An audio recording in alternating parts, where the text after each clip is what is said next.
২ মে ২০২১ তারিখে যখন এক রাজনৈতিক দল পশ্চিমবঙ্গে জয়ের উৎসব করছিল, তখন শত শত পরিবার আতঙ্ক ও বিশৃঙ্খলার মধ্যে পড়ে গিয়েছিল।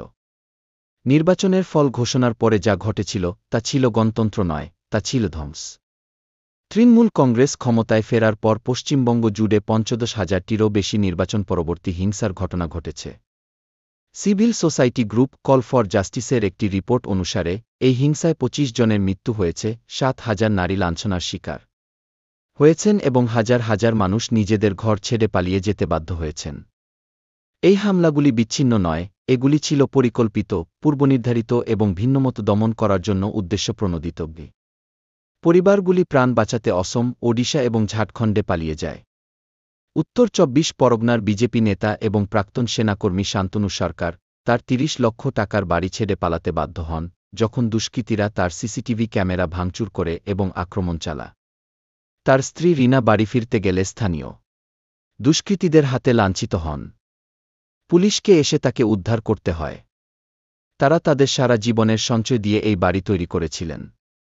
এখন তারা একটি ভাড়ার ফ্ল্যাটে বাস করেন, আর অপরাধীরা রাজনৈতিক আশ্রয়ে মুক্তভাবে ঘুরে বেড়ায়। অ্যাডভোকেট প্রিয়াঙ্কা টিবরেওয়াল কলকাতা হাইকোর্টে ৩০৩ জন বাস্তুচ্যুত ব্যক্তির হলফনামা জমা দেন। তার মতে প্রকৃত সংখ্যা সম্ভবত ২,০০০-এরও বেশি, যারা ১ বছর পরেও বাড়ি ফিরতে সাহস পান না। এই মানুষদের ন্যায়বিচার এবং সম্মান থেকে বঞ্চিত করা হয়েছে। তারা নিজেদের দেশেই নির্বাসনে বাস করছেন।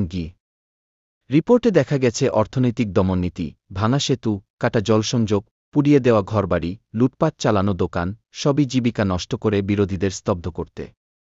সাক্ষীরা দাবি করেছেন পুলিশের রেকর্ডে থাকা অপরাধী ও মাফিয়া গ্যাংরা নির্ভয়ে এই হামলার নেতৃত্ব দেয়।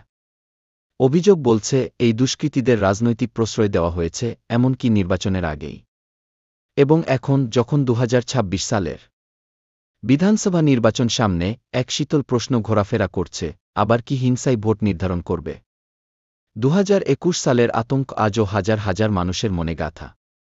রাজ্য এখনও দোষীদের শাস্তি দিতে ব্যর্থ হয়েছে, এমনটাই বলছে বহুজন। যদি আইনশৃঙ্খলা ঠিক না থাকে, অপরাধীরা মুক্ত ঘুরে বেড়ায় আর ভুক্তভোগীরা মুখ বন্ধ করে থাকতে বাধ্য হন, তাহলে একটি মুক্ত ও নিরপেক্ষ নির্বাচনের আশা কোথায়? অন্যায় উপেক্ষা করলে তা আবারও ফিরে আসে। তাহলে কি আনবে ২০২৬-এর মে মাস? এই প্রতিহিংসাপরায়ণ নেত্রীকে ক্ষমতা থেকে সরিয়ে নিজেদের এবং রাজ্যের আরোগ্য সাধন, এখন ভোটারদের সাহস দেখানোর সময় এসেছে।